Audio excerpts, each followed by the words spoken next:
very warm welcome to all our viewers and welcome to a new edition of Africa Today, our show bringing you all the latest news and events from all around the African continent. My name is Angie Meher and I'll be joining you for today's edition.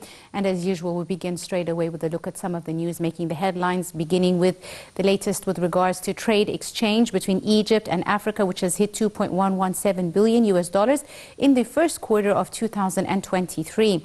The General Organization for Export and Import Control said 5 major markets that received Egyptian exports this year so far have included Libya, Sudan, Algeria, Morocco and Tunisia. We have more details in this report. Egypt's commodity exports to African countries hit $1.611 billion, while Egypt's imports stood at $506 million. This came in a report by the General Organization for Export and Import Control on trade exchange between Egypt and the African countries in the first quarter of 2023.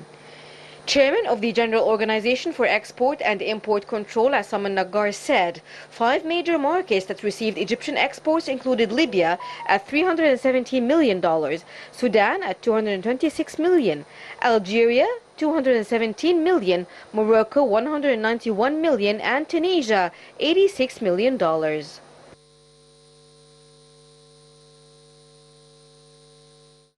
Welcome back, ladies and gentlemen. We're now delighted to be joined over the telephone by our guest for this afternoon, Mr. Abdellatif Wahba, the journalist. A very good afternoon to you, sir. Good afternoon, yeah. Thank you very much, Mr. Abdellatif, for joining us. And let me start by asking you about the latest with regards to Egyptian commodity exports to African countries that have seen a rise and hit over $2 billion so far in the first quarter of this year. How do you read these numbers, sir? Yeah, of course, this is the first quarter of 2023. So if Egypt boost it again, it can reach for about $5 billion by the end of the year. And as you know that there is a free trade zone and some economic blocks in the African continent. We are a member in most of them. So it is a chance for Egypt to increase its exports to the African countries. This is the first one. Secondly, as you know that Egypt has many characteristics in commodities industries. So it is useful for the Egyptian government to open new markets, not to depend upon the traditional markets in Europe or in Asia and so or in the Gulf area, but you have a new market in the African continent with a huge populations, so they can absorb all the Egyptian exporters. Yes. I think if Egypt does another effort, they can reach to a record by the end of 2023.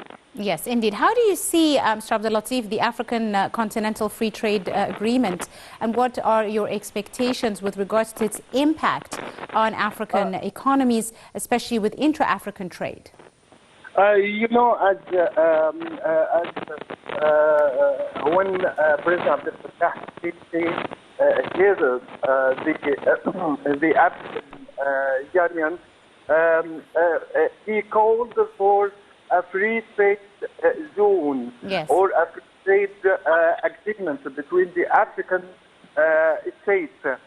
This is, of course, will encourage the exchange of between all the interest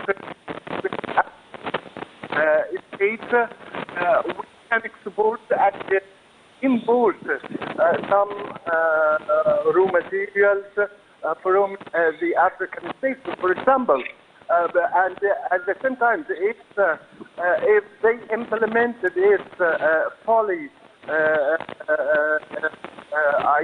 I mean the free trade zone, we can make the African states depend upon themselves and depend upon the other African countries to get what they need, not to depend upon the traditional allies in Europe or European countries and the past.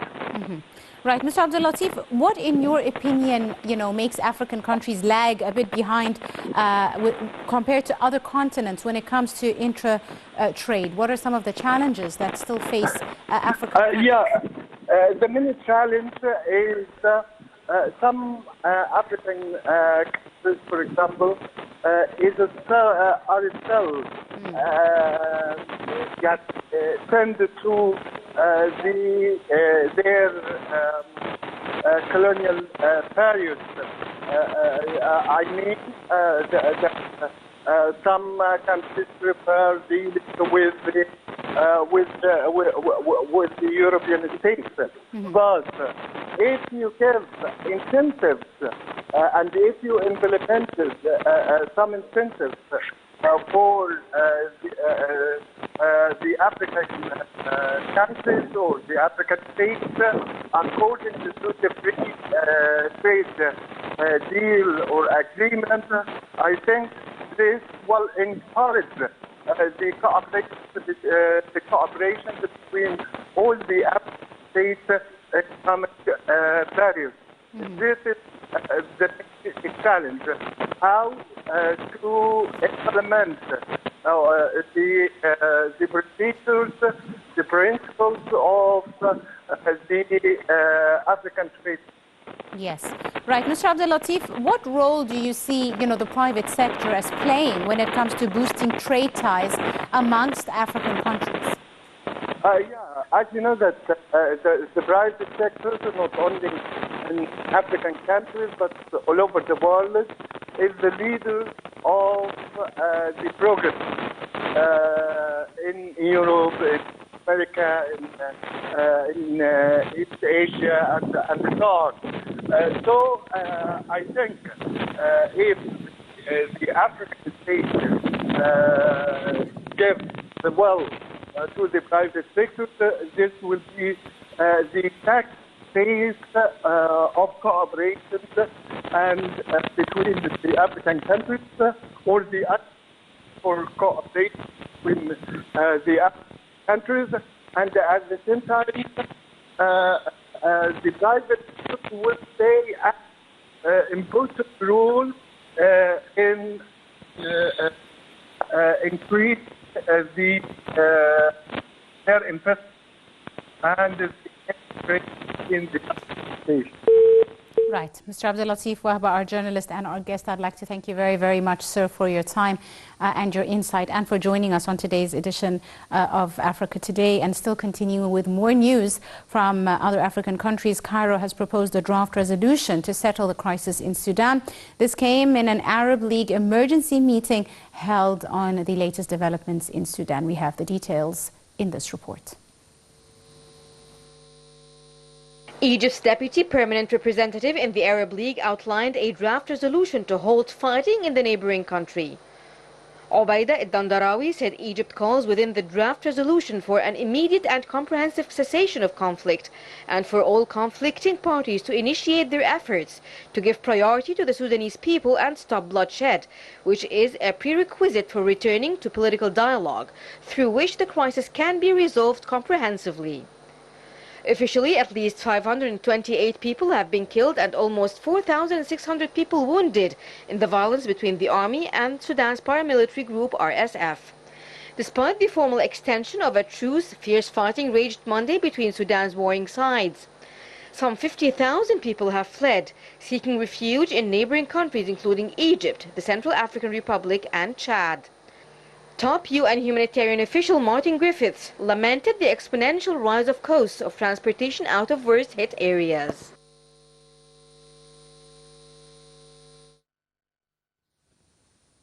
And still with our news, the Japanese Prime Minister is on an African country's tour. He arrived Monday in Ghana, the day before he was in Egypt, and he is still set to visit Kenya and Mozambique. We have more details in this story.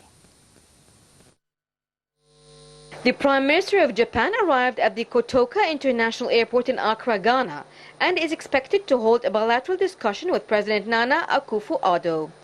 After a meeting with the Secretary General of the Arab League at the institution's headquarters in Cairo, Kishida held talks with El-Sisi. El-Sisi said the talks reviewed the challenges the international arena is witnessing today, in particular the massive economic repercussions left by the Ukrainian crisis on developing countries that exceeded what the coronavirus pandemic caused in terms of a rise in inflation rates, energy and food prices, and expectations of a decline in the growth rate. The discussions came as Japan is to host the G7 summit scheduled on the 19th to the 25th of May. It included many regional issues, especially the Palestinian issue and the situation in Libya. Developments in Sudan also occupied the talks. El-Sisi said he emphasized Cairo's vision based on the need for an immediate, permanent and comprehensive cessation of fire in Sudan, and the importance of the refraining by any external party in intervening in the crisis as a purely Sudanese matter, thus facilitating the diffusing of the crisis and preventing its aggravation. Japan's Prime Minister also attended the Japan-Egypt Business Forum. Citing official data from Egypt's Central Agency for Public Mobilization and Statistics, the Japanese investments in Egypt rose over 98% during the fiscal year 2021-2022 to reach $73.70 million from $37.10 million. The value of the trade, however, retreated by 26.30% year-on-year to $1.10 billion in 2022 from $1.60 billion. With this final item, we wrap up today's edition of Africa Today. We do hope you have enjoyed it. You're in the company of myself, Angie Meher. Many thanks for joining us.